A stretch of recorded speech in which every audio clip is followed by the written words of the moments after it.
Buen día para todos y bienvenidos una vez más a este canal de resistencia de materiales. Siguiendo la continuidad entonces de los contenidos programáticos, en esta ocasión, siendo parte de la unidad número 3, denominado deformación en vigas, explicaremos un ejercicio que tiene que ver con las dos partes que contempla esta unidad. Una, con el método de doble integración, conocido también como el método matemático directo a través del método de sesiones o corte, y el otro por el método gráfico de áreas y momentos. En primera instancia, antes de resolver entonces cualquier ejercicio, es importante que tengamos a la mano lápiz, calculadora y cualquier tipo de libreta donde podamos hacer nuestras anotaciones y aclarar nuestras preguntas. Bien, haciendo entonces continuidad de lo que pasa el método de deformación en vigas, vamos a resolver un ejercicio que tiene que ver justamente con el método de doble integración, es decir, por efectos de corte y haciendo integración a una variable a la que vamos a denominar X o una variable cualquiera que nos permite determinar entonces cuál es la influencia que tiene la carga en relación con la deformación que éste genera sobre un elemento, llámese una viga continua. En primera instancia, antes de empezar a resolver un ejercicio, es importante que tengamos en consideración que nuestro elemento debe ser isostático, pero al mismo tiempo debe ser estable. ¿A qué refiero con esto? Que generalmente o necesariamente necesitamos de que la viga esté en equilibrio estático o que podamos resolverla partiendo de las características de las condiciones tradicionales de equilibrios que conocemos. No es que no se pueda aplicar para el método doble integraciones para vigas hiperestáticas, pero hasta ahora el método incluye es vigas isostáticas. Entonces, una vez que hemos comprobado de que lo podemos determinar mediante las condiciones de equilibrio, se tiene la siguiente propuesta. Determinar el valor de las pendientes θ b y θ d y las traslaciones máximas generadas por las deformaciones en el punto A, C y E específicamente. Fíjense que vamos a identificar a θ como las rotaciones relativas o los puntos en el cual permite que el elemento rote. En este caso, se está solicitando exclusivamente la rotación de D y la de B, específicamente donde están los apoyos que generalmente suelen permitir ese tipo de rotaciones relativas o pendientes, por así decirlo. Es decir, nos van a ser nuestros puntos característicos para determinar acá. No es que no existan en los otros puntos, pero necesariamente nos vamos a enfocar en eso. Y de los desplazamientos que pueden generarse en los puntos A, C y E respectivamente es donde no está vinculado y que la viga tiende a deformarse por efecto por las acciones aplicadas a las cargas. Entonces, una vez que hemos determinado la condición isostática de la viga, planteamos las condiciones de equilibrio para poder determinar así las reacciones equivalentes del sistema que nos permita entonces calcular las indeterminaciones externas que finalmente vamos a determinar por esfuerzo interno a través de un corte. Entonces, lo primero que nosotros debemos plantear es justamente la condición de la viga que se tiene y que necesitamos calcular. Fíjense que es un elemento que está simplemente apoyado en sus tramos B y D específicamente, vamos a determinar por condición de equilibrio las reacciones equivalentes al sistema, dado de que las reacciones también son cargas que de una u otra forma están contrarrestando el efecto de la acción de las cargas reales aplicadas sobre la viga. Entonces, debe existir el equilibrio que de una u otra forma compagine con las fuerzas o las acciones de fuerzas que se están ejecutando sobre él. Para ello, bueno, el método que nosotros podemos implementar, que ya conocemos, sumatoria de fuerzas verticales, sumatoria de fuerzas horizontales, en este caso no tenemos fuerzas horizontales, por lo tanto esa condición de equilibrio no aplica, o sumatoria de momento en cualquier punto de aplicación, siempre y cuando posea una variable al cual vaya a determinar. Para efectos, acá se va a aplicar tanto la condición de sumatoria de momentos como la sumatoria de fuerzas verticales para hallar las reacciones correspondientes a los puntos B y D específicamente. Indiferentemente cuál sea el orden que vaya a comenzar, si va a ser a D o si va a ser B, la idea final es generar las reacciones equivalentes al sistema. Yo en particularmente hice equilibrio parándome en el punto D para hacer sumatoria de momento con respecto a ese epicentro, es decir, que todo va a girar en torno a D para calcular entonces la reacción correspondiente al punto B y que por equilibrio me debería generar el resultado equivalente a las cargas que allí se están aplicando, haciendo entonces la sumatoria de equilibrios o las condiciones de equilibrio para ambos sistemas determinamos entonces las reacciones equivalentes. Este procedimiento es bastante sencillo, ya que lo único que tenemos que hacer es calcular el sistema partiendo entonces de las características de la carga. Acá no es necesario que nosotros tengamos que escribir sumatoria de fuerza, sumatoria de momento. Si lo podemos determinar directamente con la calculadora, perfecto, magnífico. Ya en este procedimiento se solicita de que ya el estudiante tenga la capacidad o la rapidez de poder determinar las reacciones sin necesidad de estar planteando o haciendo mucho énfasis en esto. Lo que sí es recomendable es que una vez que se hayan determinado las reacciones se comprueben a fin de que al final entonces el equilibrio corresponda con la acción de las cargas que allí están aplicadas. Entonces, el primer procedimiento, ya determinados los elementos, nosotros lo que vamos a hacer entonces es plantear la condición para el método de doble integración.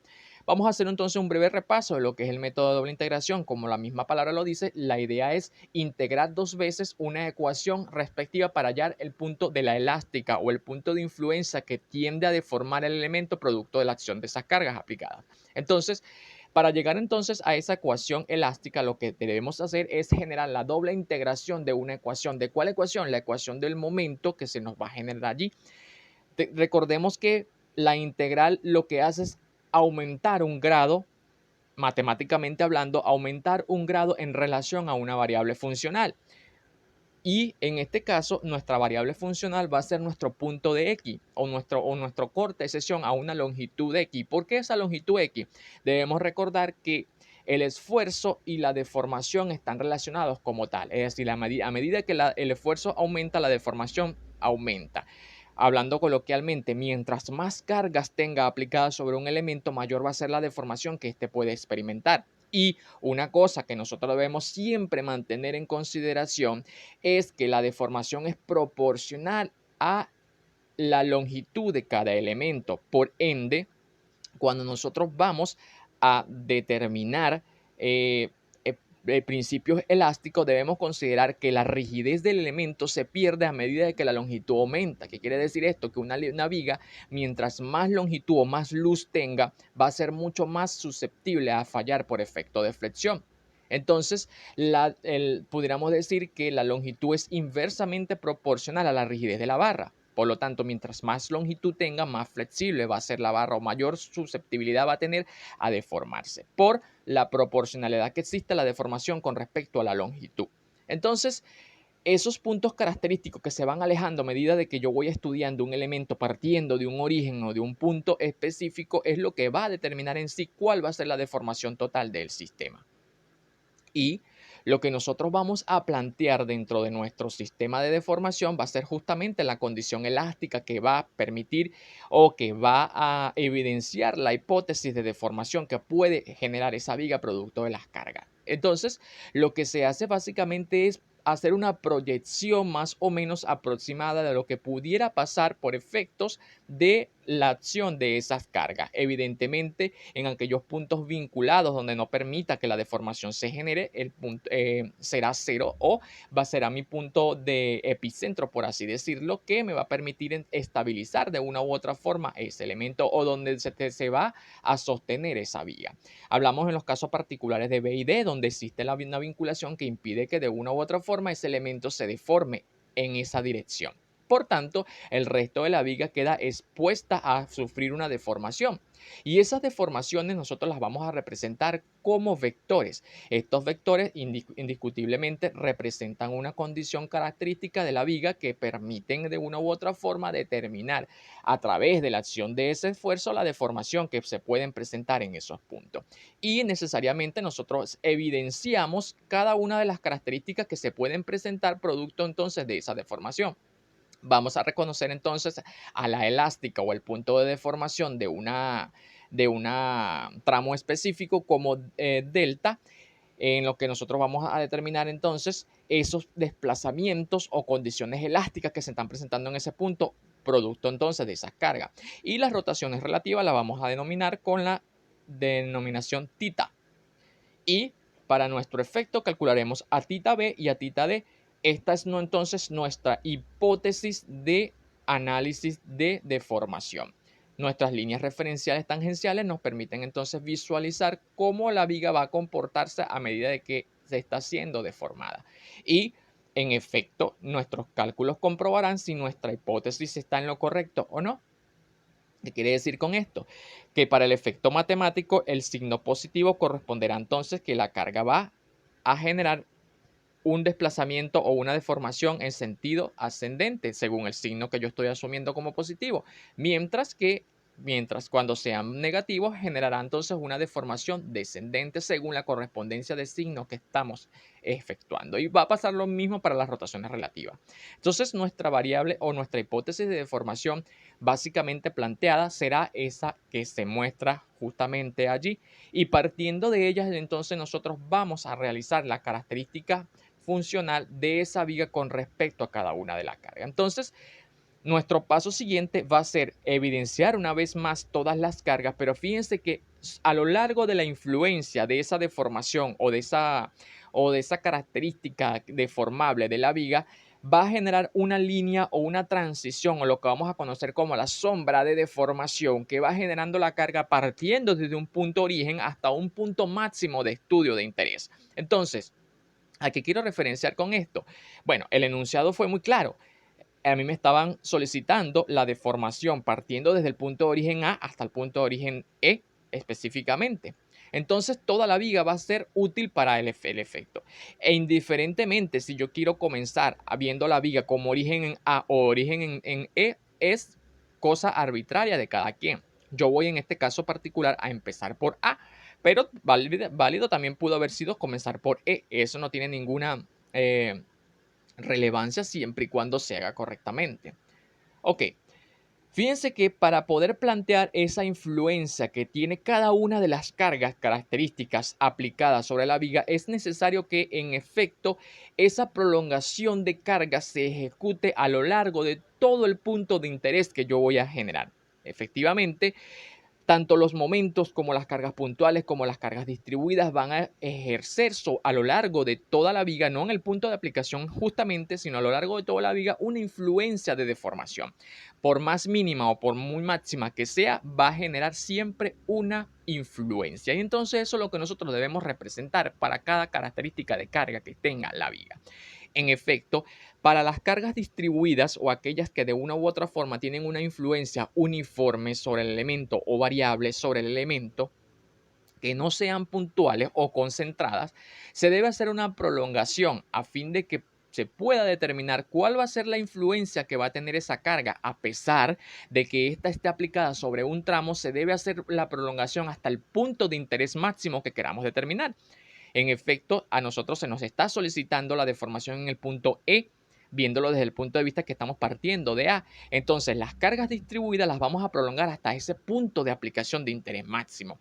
Para efecto, la carga distribuida debe prolongarse al punto de que permita verla como una viga perfectamente uniforme para efectos de carga.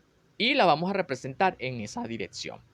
Pero al mismo tiempo, al tratarse de una influencia ficticia, debemos hacer lo mismo o lo propicio con la carga inversa. Esa carga inversa no es más que la misma proporción de carga, pero en sentido contrario, a fin de que cuando se haga la integración y se devuelva la variable por sustitución de sus valores correspondientes a las distancias, estas cargas se contrarrestan entre sí, pero queda la influencia de la carga sobre el efecto del elemento o de la viga en este caso particular.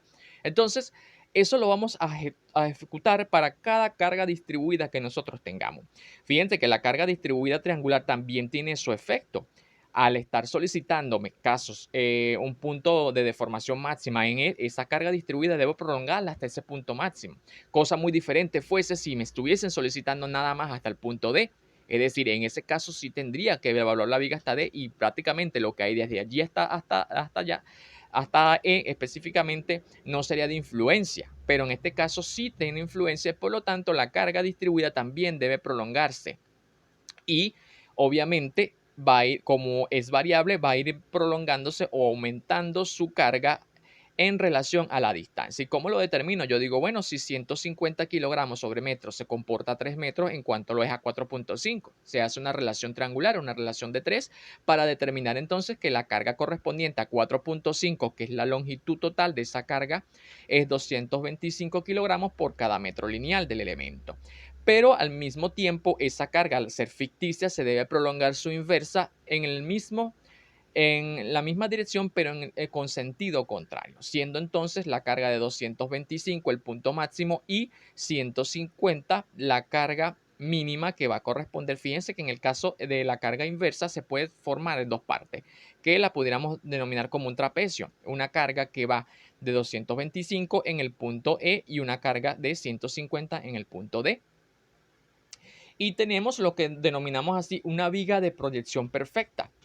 Para ello, entonces, vamos a determinar las cargas. Las cargas son muy importantes porque fíjense que a medida que nosotros vamos a ir, si en el caso de las cargas distribuidas uniforme, no hay problema porque la carga se va a mantener constante a medida que yo vaya seccionando, generando un corte. Pero en el caso de la carga variable es diferente porque fíjense que al punto variable la ecuación es lineal. A medida de que X va aumentando, Y va aumentando, o en este caso la altura va aumentando. Entonces, pero nosotros vamos a generar un punto de corte a una distancia cualquiera. Por lo tanto, la altura puede ser cualquiera. Y lo que hacemos prácticamente acá es una relación triangular para determinar el valor de la carga. Pero fíjense que yo tengo dos cargas. Una carga real, que es la que está dibujada o proyectada en color azul, y una carga ficticia o virtual, que es la que está proyectada en color verde. Lo que hacemos acá es una relación geométrica o una relación triangular para determinar cuál va a ser la constante de carga a medida de que yo vaya generando un corte en un punto cualquiera. Es decir, cuánto va a aumentar la altura a medida de que X vaya aumentando o se vaya prolongando. Y lo que hago es una relación sencilla. Yo puedo decir, o lo puedo decir de esta forma. Si 225 es a 4.5, ¿cuánto es Y a X? Cuando digo cuánto, es un lado de la igualdad para generar una relación. Recordemos que cuando estamos haciendo una relación, lo que hacemos es igualar un término con otro término, un real con uno ficticio, o uno real con una variable, con una hipótesis. Entonces yo digo que es la altura, Y es la altura de 105 o 225 o 150, también lo pudo haber sido. Fíjense que lo podemos hacer de dos formas. O decimos 150 es a 3 o 225 es a 4.5. Y esto va a ser igual a Y a X. ¿A quién despejo allí? Sencillamente despejo a Y. Pasando a multiplicar a X, me quedaría entonces 150 entre 3 o 225 entre 4. Insisto, de las dos formas les va a dar lo mismo. Y esto va a ser igual a Q sub X. Fíjate que ya yo estoy sustituyendo acá, que es Y entre X. X representa la base. ¿Quién va a ser la base? Bueno, fíjense que hay algo muy importante acá. Y es que yo estoy empezando a hacer la solicitación partiendo desde que A es mi punto de origen. Por esa razón, la base va a ser 3.5 o X menos 3.5. ¿Por qué X? Porque en el tramo CD yo voy a hacer un corte. Sobre la distancia de 3 yo voy a hacer un corte. Este corte lo voy a denominar como una variable X. Pero como mi origen viene trayendo desde C hacia A 3 metros, 3.5 metros, entonces mi distancia desde el punto A hasta el punto de corte será X menos 3.5. Ok, entonces haciendo esa relación en relación a la carga, será igual, dividiendo obviamente 225 entre 4.5, eso dará 50. Pasando entonces el miembro que está dividiendo a multiplicar, despejaría entonces la carga o Y, que será igual a 50 menos 3.5x. Esta carga es lo que representa entonces mi carga variable en cualquier punto que yo vaya a cortar la viga, desde C hacia E, partiendo entonces para esa carga distribuida variable. Y lo mismo debo hacer para la carga complementaria o la carga inversa. Solo que, fíjense que la carga complementaria o la carga inversa está sobre el tramo de E. Y en el tramo de E tengo un punto a cualquiera que sería X, pero traigo una distancia desde A hacia D que es de 6.5 metros. Entonces la longitud, el punto de corte sería X menos 6.5 con la misma intensidad de la carga. Entonces, al despejar la carga complementaria será igual a 50 que multiplica a X menos 6.5. Esta entonces va a ser mi carga variable inversa o complementaria. En las cargas uniformes no hace falta hacer esto porque, como les había dicho, ella se va a comportar a 150 a lo largo de cualquier punto que yo vaya cortando, justamente por ser uniforme. Pero en el caso de las cargas variables sí debo determinarlos. Una vez entonces que he determinado ese factor o esa constante de carga, yo lo que voy a hacer prácticamente es generar entonces los puntos de corte o por método de secciones para determinar las constantes de ecuación o una ecuación complementaria que se genere producto entonces de cada característica de carga que está aplicada. Nosotros lo vamos a hacer generalmente por tramos, es decir, por cada evaluación de tramo nosotros vamos a seccionar el elemento de forma de que nos permita visualizar el comportamiento de la viga en función a sus cargas, teniendo entonces la condición de la carga variable real y la condición de la carga variable complementaria ya justificada. Entonces, partiendo entonces, les decía o les recuerdo, yo establezco un punto de origen, mi punto de origen va a ser A. Bien, yo pudiera haber omitido ese volado, pero como están solicitando el desplazamiento en el punto A, no lo puedo omitir o no lo puedo obviar, es decir, lo tengo que considerar, cosa de que fuese diferente si no me estuviesen solicitando nada a lo largo de ese tramo. Es decir, pudiera obviar los volados. En este caso lo voy a considerar. Bien, ya establecido el criterio, vamos entonces a plantear la ecuación a un punto X cualquiera. Vamos a trabajar con nuestro primer tramo. Mi primer tramo va a ser el tramo AB y allí voy a plantear un corte partiendo desde A, por supuesto, y yo voy a hacer siempre momentos en el punto al que yo voy a denominar X. Vamos a denominarlo X o un punto cualquiera. Ese va a ser mi epicentro, mi punto de equilibrio. Es decir, que todas las cargas a lo largo del elemento van a girar con respecto a ese punto. Y para hacerlo, planteo entonces mi ecuación general de momento. Fíjense que sobre el tramo AB solamente estoy teniendo una sola carga, que es la carga del momento concentrado que está en el punto A específicamente, girando positivo. Bien, aquí lo podemos hacer el planteamiento de las condiciones de equilibrio, partiendo entonces de nuestra hipótesis de que gira en sentido antihorario positivo, o sencillamente ya podemos establecer la ecuación complementaria. Insisto, aquí necesitamos un poco más ya de práctica y de experiencia en los conocimientos que ya traemos para plantear las condiciones de equilibrio, sin necesidad quizás de plantearlo tanto, sino ya trabajar con lo específico, con lo que se está solicitando. Bien, ¿a qué me refiero con esto? Bueno, que yo voy a trabajar la ecuación de momento ya despejada. Fíjense que el momento de 120 kilogramos por metro está girando positivo según mi conversión de signo. Y al despejarlo va a ser negativo pasándolo al otro lado de la igualdad. Entonces, ya planteando nuestra condición de momento, a la que vamos a denominar entonces como condición de momento, sería menos 120 kilogramos por metro. Les decía negativo porque ya la estoy despejando. Y nosotros sabemos de que los momentos no multiplican a ninguna línea de acción o ningún brazo perpendicular. Sin embargo, nosotros planteamos cuál va a ser la base de corte al cual vamos a integrar posteriormente. Y para plantearla, sencillamente yo lo que hago es sombrearla o colocarla con grado cero. Sabemos de que la condición de grado cero no existe, pero la vamos a dejar planteada allí para sobreentenderlo. En este caso no va a afectar nada porque la variable es X, pero en el caso de que la base fuese X menos un valor como tal, si nosotros no lo evidenciamos, podemos generar un error en la viga. Ok, entonces siempre dejemos evidenciarlo, pero colocándole entonces la variable o el exponente cero como forma de sobreentender de que se va a integrar en relación a esa base y no una base X solamente. Ok, al pasar entonces al tramo AB no hay nada más. Pasamos entonces al tramo BC donde vamos a generar un nuevo corte. Ese corte ahora, fíjense que nuestro corte X va a ser la distancia completa desde A hasta ese punto de corte. Pero además de ello, nosotros sabemos de que esa distancia X como tal va a corresponder a X menos la longitud que ya yo traigo establecida desde A hacia B, que es 1.5.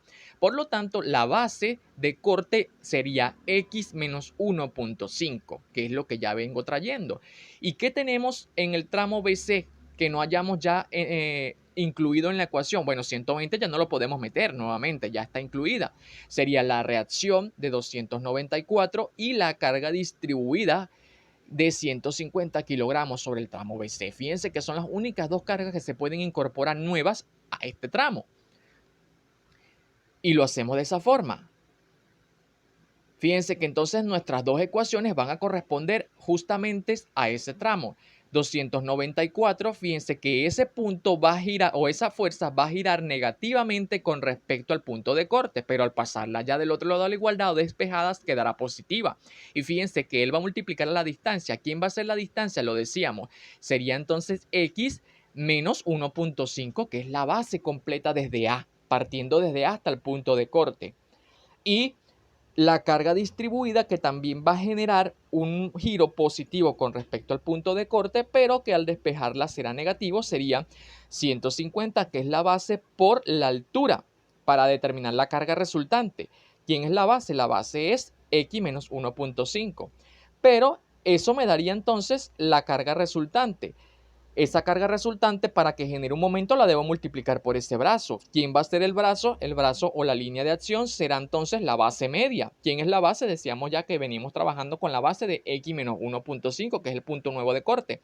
Entonces, nuestra ecuación uniforme será 150, que es la carga distribuida por la base. ¿Quién es la base? Es x menos 1.5 por la base media, para generar entonces el momento. Y en lo que tenemos identificado, esto a veces es bueno hacerlo a fin de que podamos identificar o ver qué estamos sustituyendo en cada uno de los elementos o en cada uno de los tramos. Este representa entonces nuestra carga uniforme real. Por el tramo BC no podemos hacer nada más porque ya estamos incluyendo las cargas. Seguimos. Ahora haremos un corte sobre el tramo o sobre el elemento CD para incorporar nuevamente las cargas. Fíjense que la carga distribuida, aunque se está prolongando, ya no la volvemos a meter acá, pero sí metemos la carga inversa, que es la que no hemos determinado. Y fíjense que al colocar la carga inversa, ella está girando negativamente con respecto al punto de corte. ¿Quién va a ser nuestro punto de corte o quién va a ser nuestra nueva base? Recordemos entonces que desde A hasta C ya tenemos una base definida. Nuestra base indefinida, por así decirlo, sería C hasta el punto de corte. Por eso entonces vamos a llamar a esta nueva base x menos 3.5, que es la distancia que hay desde A hacia el punto de corte nuevo, que está entre C y D. Entonces nuestra base para este punto sería x menos 3.5. Y fíjense que ya nuestra carga o nuestros valores de carga ya lo tienen incluido, o nuestra carga variable lo tiene incluido. Y hacemos entonces el despeje de la carga solicitada, y la carga inversa será 150, que sería la base por la altura por el brazo medio. Y recordemos entonces que el brazo o la base media sería x menos 3.5 entre 2 multiplicado por ella misma, para generar entonces nuestro momento. Entonces ella va a ser la carga uniforme complementaria. Pero sobre el tramo BC, perdón, sobre el tramo CD, también se está generando nuestra carga distribuida variable, que ya tenemos nuestro valor establecido o identificado. Esta carga variable como tal, lo que nos va a representar es nuestro sistema de carga puntual. ¿Y cómo lo vamos a determinar? Bueno, nosotros sabemos de que el área de un triángulo, en este caso la carga variable, sería la base por la altura entre 2. Ya la base la tenemos. ¿Quién es la base? La base es x menos 3.5. ¿Y quién es la carga o quién es la altura? La altura es 50 por x menos 3.5, que es el valor de la carga variable real. Haciendo sustitución, entonces, fíjense que ella está girando positiva con respecto al punto de corte, pero al despejarla será negativa. Sería entonces base por altura entre 2 multiplicado por el brazo. Recordemos entonces que la carga concentrada en un triángulo se concentra, valga la redundancia, a 1/3 de la base, pero a 2/3 del vértice. Como el corte se está generando hacia el punto cercano a la base, entonces será 1/3 de ella. Fíjense que lo que hacemos acá es sencillamente colocar 50x menos 3.5, que representa la altura o la carga, por la base. ¿Quién es la base? X menos 3.5 entre 2, o lo que es igual decir 1/2 de la base. Ese entre 2 representa entonces la base del elemento, que multiplicarlo por la carga representará la carga puntual que se está generando en ese punto. Y por el brazo, para que se pueda generar entonces el momento, esa carga puntual va a girar con respecto a ese punto 1/3 de esa base. Y la base, que es x menos 3.5, porque insisto, vamos hacia el punto de corte, a la base, sería x menos 3.5, que es la misma base, entre 3, que es un tercio de esa longitud. Y tenemos planteada así nuestra condición de carga variable del sistema real. O sea, esta es la carga real que tenemos acá. Y no tenemos nada más en el tramo CD. Partimos ahora o hacemos un punto de sección en el tramo DE. ¿Y qué no hemos colocado acá? Bueno, acá se complementa la carga distribuida variable inversa, pero al mismo tiempo la reacción de 281 correspondiente al vínculo en D. Fíjense entonces que esa carga está girando negativamente con respecto a ese punto de corte. Recordemos entonces que ahora nuestra base va a ser X menos la distancia que ya traemos desde A, que es 6.5 hasta el punto D. Entonces nuestra nueva base al punto nuevo de corte será X menos 6.5, multiplicado obviamente por la carga para generar ese momento. ¿Por qué más? Porque fíjense que ahora voy a incluir las cargas complementarias con respecto a la variable, a la carga variable. Fíjense acá lo siguiente, para que no se tienda a confundir. Aquí esta carga complementaria que está representada en color verde está formando un trapecio.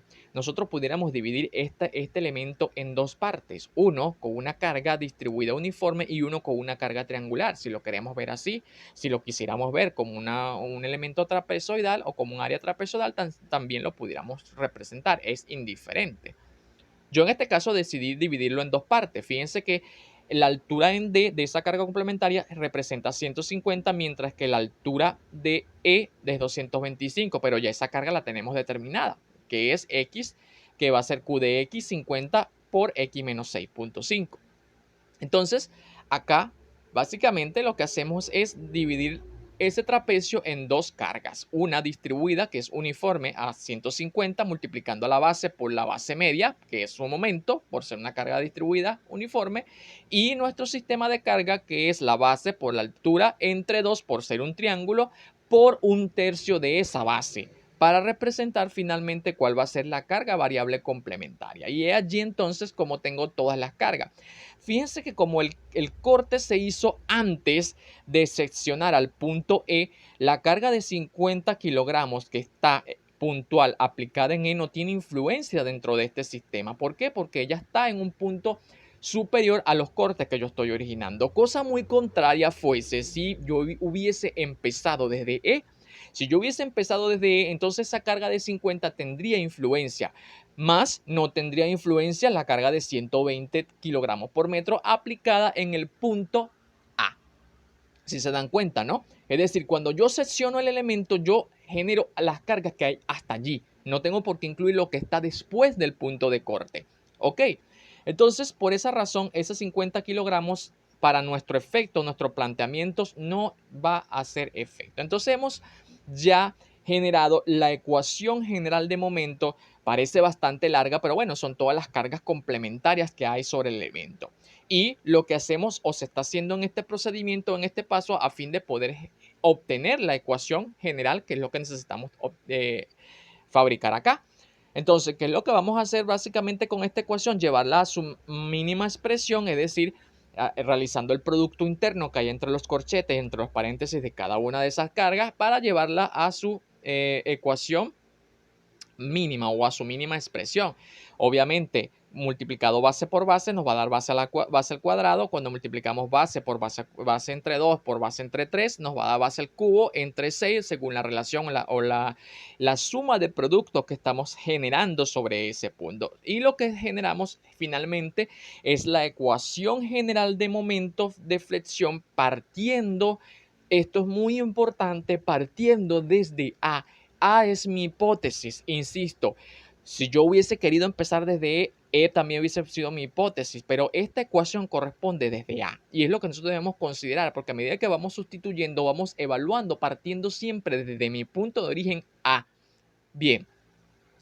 Una vez que hemos obtenido la ecuación general de momento de flexión, y aquí quiero ser muy enfático porque llegar acá es fundamental y es bastante importante, porque a partir de acá lo que nosotros vayamos a hacer va a representar infinitamente o indiscutiblemente el resto del ejercicio. ¿Qué quiere decir con esto? De que si hay algún error o algún defecto en esta ecuación, todo lo que hagamos de aquí en adelante sencillamente va a estar errado. Entonces es muy importante que siempre nos detengamos con detalle y con bastante precisión en esta ecuación, a fin de que podamos generar lo que aplica el método, que es la doble integración. Ya sabemos que lo que vamos a hacer a partir de acá va a ser integrar dos veces nuestra ecuación. Una para obtener la ecuación de la pendiente y otra para obtener la ecuación de la elástica o las deformaciones que van a tener los elementos a medida que yo vaya evaluando por los tramos significativos o los puntos de interés. Entonces, una vez que hemos determinado nuestros valores, lo que vamos a hacer, bueno, correspondemos nuevamente a la ecuación de momento para tenerla allí en consideración, y lo que vamos a hacer es aplicar lo que el método nos establece, que es la doble integración de su ecuación de momentos. Y el método de doble integración, para la primera integración de esa ecuación, hallaremos entonces la ecuación general de la pendiente o de la rotación relativa, es decir, los puntos de aplicación donde los elementos podemos evaluar su rotación interna o relativa, partiendo de la solicitación externa de sus cargas. Entonces, la integración va a ser sencilla, es decir, voy a integrar en relación a x, tal como lo expresa la ecuación. Fíjense que yo voy a integrar la ecuación de momento en relación a x o a la variable de longitud. Por lo que habíamos dicho, la deformación es proporcional a la longitud y a medida de que ésta se va prolongando, se va generando siempre mayor deformación. Entonces, fíjense que lo que está acompañado de x, lo que va a hacer es subir un grado más, generando o aplicando la propiedad de la integración. Obtendremos entonces que nuestra ecuación de la pendiente generada de nuestro punto 120, que anteriormente tenía grado x0, esta vez va a tener grado 1, y aquí se integra o aquí se incorpora nuevamente la variable x con sus respectivos signos.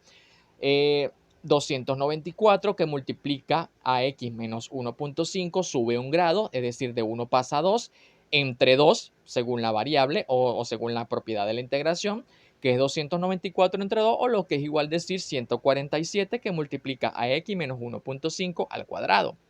75 que multiplica a 1.5, perdón, a x menos 1.5 al cuadrado, al integrarla nos quedaría 25x, o mejor dicho, nos quedaría 75x menos 1.5 al cubo. O lo que es igual de 75 entre 3 es 25x al cubo. Y lo mismo hacemos para la carga complementaria de 75. Fíjense que tiene el mismo grado exponencial. 50 que multiplica a x menos 3.5 entre 6 al cubo, eleva un grado, pasa a la 4 y divide entre 4, pero recordemos que ya está dividido entre 6, entonces 6 por 4, 24, o lo que es igual decir 50 entre 24, 2.083. Y así sucesivamente hacemos para cada una de las cargas características. Al final se va a incorporar la variable de integración o la constante de integración, que en este caso la vamos a denominar como C1. ¿Quién va a ser C1? C1 es una constante dependiente. Justamente cuando nosotros integramos obtenemos una ecuación dependiente. Por lo tanto, la constante es proporcional a esa ecuación. Es decir, que nuestra constante C1 va a ser una constante inicial dependiente en el punto donde se originó toda esta ecuación, que fue el punto A. Es decir, que en A debería existir una rotación relativa. Y la existe, verdaderamente sí la existe. ¿Por qué? Porque al no estar vinculada externa o internamente, el punto A, que fue donde se originó esta ecuación, permite tanto una rotación como un desplazamiento. Al permitir una rotación o un desplazamiento, la constante C1, en este caso, que es la rotación, es diferente de cero y por lo tanto, entonces, en este caso, la constante C1 corresponde a un valor que no conozco. Por eso se denomina que es diferente de cero. Debo determinarlo, más no lo conozco hasta ahora. Pero es un valor que está allí influyendo. Partiendo entonces de la condición de la doble integración, integro nuevamente la ecuación, pero esta vez en función a la ecuación que vengo trayendo, que va siendo la ecuación de la pendiente. O sea, integro nuevamente la ecuación de la pendiente, que esta viene de la ecuación de momento. Y al integrar la ecuación de la pendiente, voy a obtener la ecuación general de la elástica, a lo que vamos a denominar con la característica delta. Y esta ecuación evidentemente se va a generar partiendo entonces de la característica de x. Fíjense que al final se incorpora la variable x multiplicando el coeficiente C1 más la constante C2. ¿Quién va a ser la constante C2?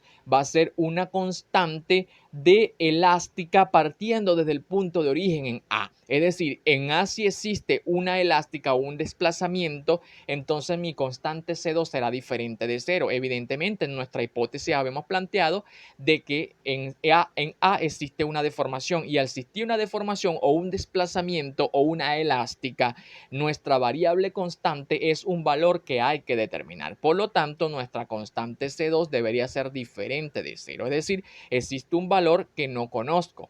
Y en este punto particular se nos están generando dos variables adicional a las variables de x que allí se están implementando, y debemos determinarla para poder evaluar cuál es la condición de viga a lo largo de los distintos tramos que vamos a determinar. Para determinar la constante C1 y C2 es importante que nosotros establezcamos un principio. ¿Cuál principio? Nosotros tenemos tres ecuaciones en las que podemos jugar y evaluar las condiciones de cada una de ellas. ¿A qué me refiero? Que nosotros podemos tener puntos característicos donde sepamos valores característicos de las ecuaciones. Por ejemplo, en la primera ecuación, que es la que está en azul, sombreada en azul, representa mi ecuación de momento.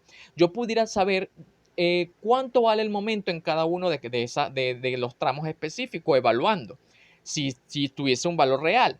O también pudiera saber incluso cuál es el valor de la pendiente en un punto de aplicación, al mismo tiempo que pudiera saber cuál es el valor de la elástica. Pero justamente tanto la pendiente como las elásticas son variables incógnitas y no lo conocemos.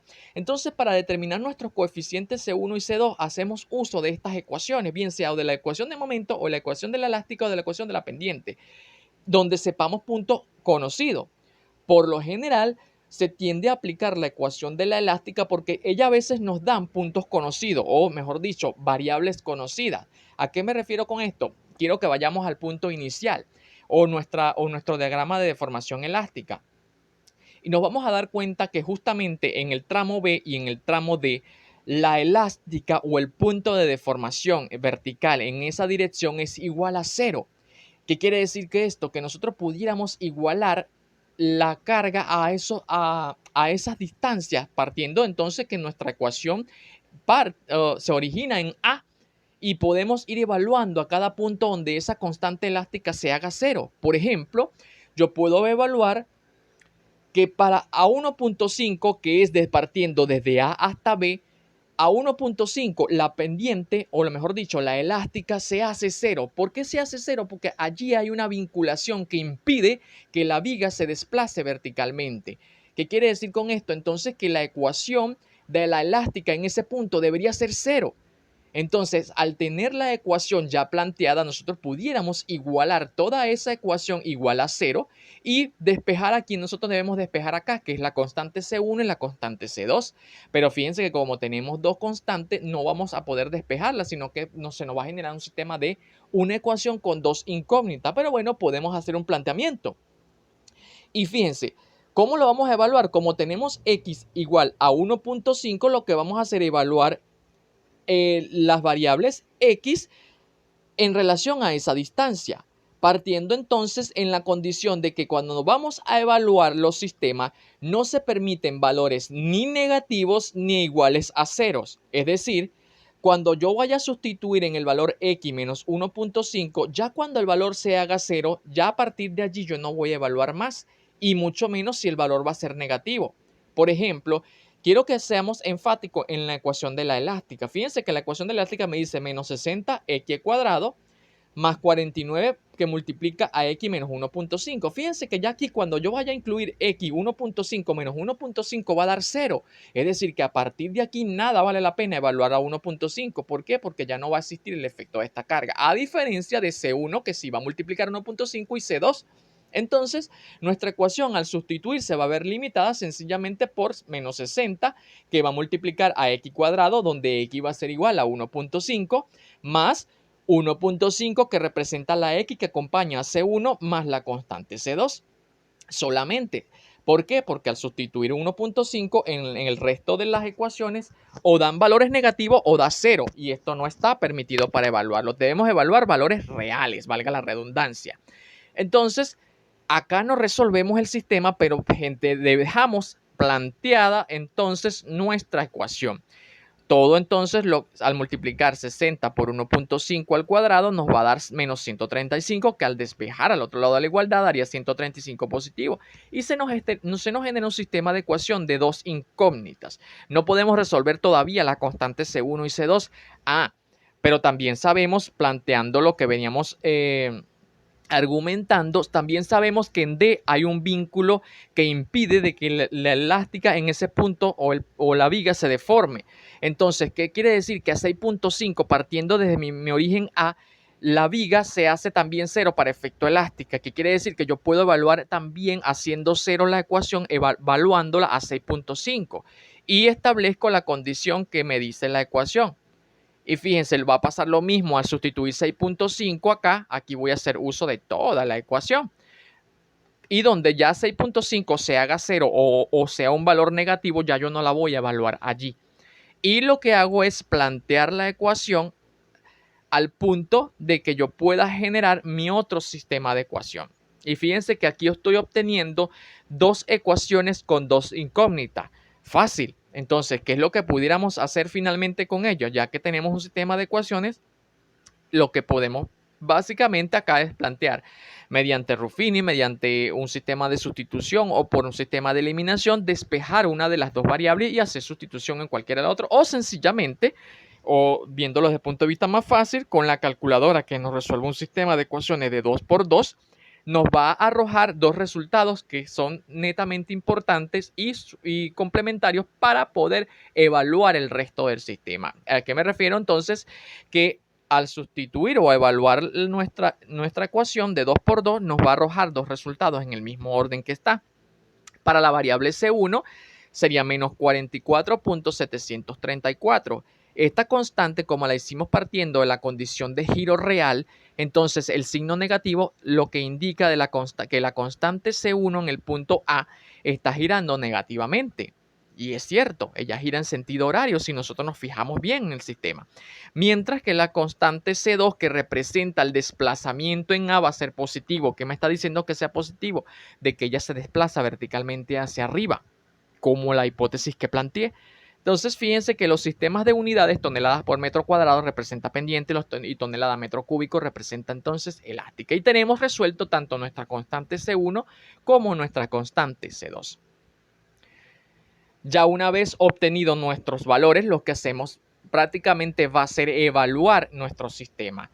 Y acá tenemos nuestra ecuación general de la pendiente para evaluar puntos de pendiente a donde se nos está solicitando la característica. Fíjense que se nos solicitaba la pendiente de B en tita B y la pendiente de D, tita D. Y esos son los puntos que vamos a determinar. Partiendo entonces de la condición de que la ecuación se originó en A, entonces ese va a ser mi punto de origen. ¿A dónde yo voy a evaluar? A 1.5 metros, que es donde está mi punto B, para determinar la pendiente tita B. E insisto, una vez que vayamos incluyendo resultados, ya cuando 1.5 se haga cero o sencillamente den valores negativos, hasta allí vamos a ir sustituyendo. Entonces, básicamente para evaluar a tita B, el único que va a incluir acá va a ser 120 por X, que va a ser el valor de 1.5, y ya a partir de allí los valores van a ser o cero o negativo. No los necesitamos, pero sí necesitamos la constante C1 que está allí sola. Y recordemos entonces que la constante C1 dio menos 44.734. Esto evidentemente va a dar como resultado un valor negativo, que al sustituirlo o al resolver el producto y asociando entonces nuestro conjunto, va a dar como resultado que tita B será 224,734 toneladas por metro cuadrado, girando negativamente. ¿Qué quiere decir? Que nuestra hipótesis asumida es correcta. Para evaluar ahora, tita D corresponde a la distancia de 6.5. Y es decir, en la misma ecuación de la pendiente vamos a sustituir el valor de 6.5 hasta el punto donde se haga cero o sencillamente los valores sean negativos. Y fíjense que lo que hacemos básicamente es sustituir el valor de X correspondiente a los puntos. 120 que multiplica X, que es 6.5, 147 que multiplica a X, donde X será 6.5 menos 1.5, eso va a ser igual entonces a 5 al cuadrado. Menos 25 que multiplica a X menos 1.5, donde X es 6.5 menos 1.5, también será 5. Y 25 que multiplica a X, que es 6.5 menos 3.5, eso va a ser igual a 3 al cubo. Y sucesivamente con todos los valores que vamos a ir generando. Fíjense que ya 140.5 que multiplica a X menos 6.5, ya aquí el valor va a ser 0. Es decir, que a partir de aquí no lo necesitamos, a diferencia de la constante C1, que ya sabemos que es 44,134. Al resolver entonces nuestro producto, nos va a dar como resultado el valor positivo de 231,543 toneladas por metro cuadrado, girando en sentido entonces antihorario, lo que correspondería a que nuestra hipótesis planteada es la correcta. Como no nos están solicitando nada más, sencillamente lo que hacemos es determinar ya los valores de pendiente y pasamos respectivamente a los valores de la elástica. Para determinar la elástica, recordamos que se nos solicitaba delta A, delta B y delta E específicamente. Entonces debemos saber a qué distancia se encuentran esos puntos partiendo desde origen. Para A, sabemos de que debemos evaluar entonces la ecuación de la elástica. No podemos evaluar otra ecuación que no sea la elástica. Para X igual a 0, porque justamente donde se originó la variable o donde se originó la ecuación, se nos está solicitando el desplazamiento. Fíjense que si sometemos a X igual a 0, toda la ecuación se hace 0, a diferencia de C2. Por lo tanto, podemos decir que delta A va a ser igual a la constante C2. Y sabemos que la constante C2 dio como resultado 202,101 toneladas por metro cúbico positivo, que quiere decir que ella va a deformarse ascendentemente o va a generar una deformación ascendente. Para evaluar entonces la deformación de tita B es necesario evaluar a esa distancia, perdón, a tita C evaluar a esa distancia, que es 3.5 metros, donde tita C va a sustituir a cada uno de los valores hasta donde se haga 0 o donde los valores empiezan a dar negativos que no se van a incluir, más la constante C1. Fíjense que aquí la constante C1 multiplica X, que es 3.5, más la constante C2, recordando entonces que la constante C2 es 202,101.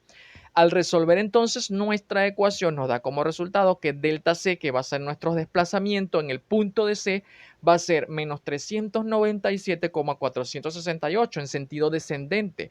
Aquí básicamente podemos o colocar los signos o colocar el sentido. Aquí lo coloco los dos para sobreentenderlo, pero no necesariamente debemos colocar los signos si ya colocamos los sentidos. Al final lo que nos importa es el valor absoluto de deformación. Y finalmente, al evaluar a 8 metros desde el punto de origen A hasta el punto de E, evaluamos toda la ecuación desde 0 hasta 8 metros, considerando cada una de las cargas correspondientes y haciendo entonces uso de la ecuación de la elástica final a 8 metros para determinar que el desplazamiento del punto E o elástica de deformación del punto E será 291,109 toneladas por metro cúbico en sentido ascendente. Es así entonces como logramos determinar todos y cada uno de los valores que se nos han solicitado en el enunciado correspondiente a esta deformación y que corresponden de una u otra forma a nuestras características de solicitud de carga que ya habíamos establecido. Fíjense que un dato muy importante y que se corrobora con lo que ya les había dicho al principio, que a medida de que la longitud del elemento se va prolongando, la deformación va siendo más efectiva. Fíjense que se dio una mayor deformación y efectivamente partiendo desde A es el punto más susceptible con respecto a ella. Luego viene D, justamente en D se interrumpe esa secuencia por el vínculo que está allí y vuelve a deformarse o a partir de una deformación desde ese punto, viendo la característica de la viga. Es así entonces como nosotros determinamos y analizamos cada uno entonces de estos sistemas que se determinaron acá.